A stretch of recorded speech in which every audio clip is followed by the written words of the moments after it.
Bagi kalian pecinta kuliner, sudah pastinya menginginkan hidangan kuliner yang murah, lezat, dan higienis dalam proses pembuatannya.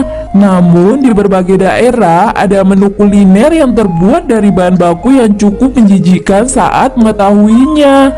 Seperti halnya kuliner yang akan Jumami bahas kali ini. Inilah dia menu kuliner yang dibuat dari bahan paling menjijikkan. Pakpak. Wow, sepertinya enak ya. Daging segar dengan bumbu rempah merah merona. Tapi tunggu dulu guys. Setelah tahu bahan baku dari makanan ini, dijamin deh pasti kalian gak bakalan doyan.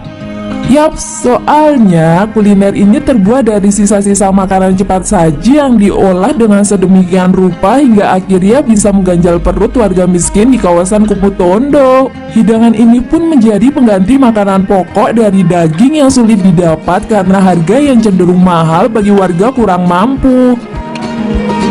Para pemburu daging sisa ini biasanya akan bergerak dari jam 4 subuh menuju tempat pembuangan sampah.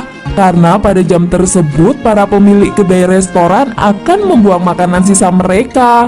Makanan yang terbuang di tempat sampah itu lalu dikemas dengan kantong plastik dan dijual sekitar 20 peso atau sekitar 6.000 rupiah kepada penadah. Oleh penadah, daging bekas itu dicuci hingga bersih terlebih dahulu, lalu dicampur dengan berbagai saus, sayuran, dan rempah-rempah untuk kemudian mengolahnya menjadi beberapa porsi hidangan murah. Satu porsi makanan ini dijual 10 peso atau sekitar 3.000 rupiah. Pemerintah setempat sudah mengingatkan jika makanan sisa ini mengandung bakteri salmonella yang bisa mendatangkan berbagai penyakit seperti hepatitis A serta berbagai penyakit serius lain. Namun, apa mau dikata, pakpak tetap populer dan para penikmatnya yakin makanan ini aman dikonsumsi karena dicuci lalu dimasak dengan suhu tinggi. Bahkan mereka menyebut pakpak sebagai makanan bergizi tinggi dan lezat. Waduh, rasanya gimana ya?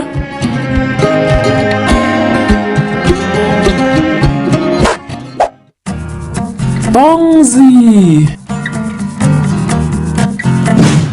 Cina merupakan salah satu negara yang memiliki banyak keunikan. Salah satunya dari keunikan makanan khasnya seperti telur perjaka yang direbus dengan air kencing anak lelaki yang umurnya tidak lebih dari 10 tahun. Tradisi telur perjaka atau yang dalam bahasa Mandarin disebut tongzi merupakan warisan kuliner dari daerah Dongyang. Untuk mengolah telur perjaka ini, pertama-tama mereka merebus beberapa telur dengan meletakkan sedikit cangkang telur. Hal ini dilakukan agar air kencing bisa meresap ke dalam telur tersebut.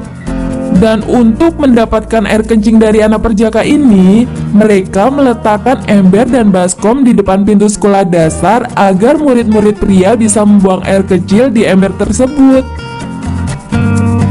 Bagi pecinta telur perjaka, mereka mempercayai bahwa telur ini dipercaya ampuh untuk mencegah stroke, meredakan demam, menambah energi, dan membersihkan darah. Telur perjaka ini biasanya dijajakan di pasaran pinggir jalan dan dijual dengan harga sekitar 1,5 yuan per butir atau lebih mahal 2 kali lipat harga telur biasa. Wah, nggak kebayang gimana baunya.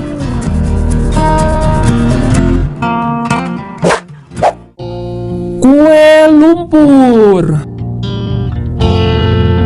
Krisis pangan yang menerpa Haiti menjadikan warga Cité Soleil, salah satu wilayah kumuh di Haiti, menjadi pusat industri kue dengan bahan dasar lumpur.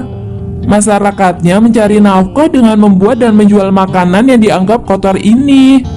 Mereka membuat resep sangat sederhana, yaitu dengan mencampur lumpur atau tanah, garam, dan sedikit mentega. Setelah itu, mereka membentuk adonan yang sudah jadi seperti piring dan dijemur di bawah terik matahari beralaskan kain. Setelah kering, kue itu bisa langsung dimakan ataupun untuk dijual. Kue ini dikonsumsi oleh masyarakat setempat untuk menetralkan lambung dan mengganjal rasa lapar. Selain itu, masyarakat setempat juga meyakini bahwa kue lumpur bisa menjadi sumber kalsium bagi ibu hamil dan anak-anak. Namun tentu saja anggapan ini salah besar karena kue lumpur memang bisa menjadi pengganjal perut, namun tidak ada kandungan gizi sama sekali di dalamnya. Wah, miris banget ya guys. Kiviak. Di Greenland terdapat salah satu makanan khas yang dinilai mengerikan guys, yaitu kiviak. Kuliner ini terbuat dari burung kecil bernama auk. Yang membuat makanan ini menjadi mengerikan adalah cara pengolahannya yang tidak lazim. Sebanyak 500 ekor burung auk disimpan utuh-utuh di dalam tubuh anjing laut yang telah mati. Masyarakat di sana percaya tubuh anjing laut dapat membuat burung auk terfermentasi dengan baik. Proses fermentasinya sendiri dilakukan selama 7 bulan. Biasanya kiviak banyak disajikan untuk acara penting seperti pesta ulang tahun dan pernikahan. Daging burung kecil ini akan dipanen setelah 6-7 bulan tersimpan dalam tubuh anjing laut yang dikubur dalam tanah. Wele-wele, apa ya enak.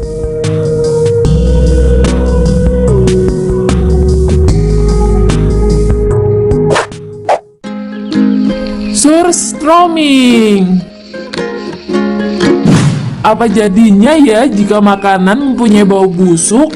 Nah, ini nih makanan dengan tingkat bau super menyengat. Bahkan salah satu peneliti dari Jepang mengatakan jika bau yang keluar saat kaleng surströmming dibuka adalah bau terbusuk dari makanan yang pernah ada.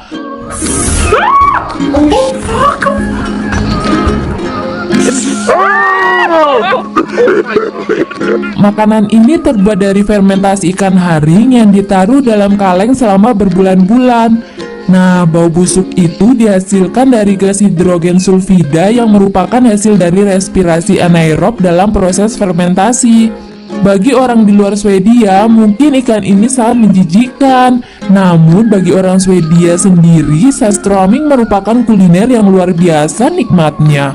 Biasanya mereka memakan ini dengan acar timun dan bawang, kentang rebus lalu menggulungnya dengan roti tipis tanpa dimasak terlebih dahulu. Aduh, bikin muntah sepertinya.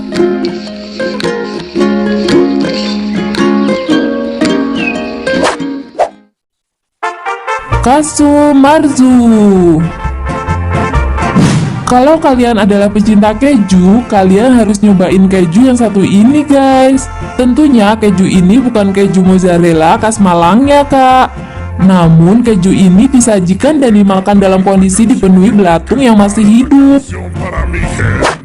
Kasu marzu seringkali disebut sebagai keju paling berbahaya di dunia. Ini adalah jenis keju ilegal yang pertama kali ditemukan di Sardinia, Italia. Keju ini dibuat dari susu domba yang dibiarkan mengendap dan diawetkan selama 3 minggu. Setelah itu, bagian yang mengeras dipotong dan didiamkan. Aroma keju akan mengundang lalat untuk memakan dan bertelur di permukaan keju. Lalu keju itu dibiarkan di dalam tempat yang gelap selama 3 minggu sehingga telur lalat mulai berubah menjadi larva. Ketika larva itu memakan keju yang mulai membusuk, keju akan memasuki sistem pencernaan larva yang akan menghasilkan rasa dan tekstur keju baru yang sangat berbeda.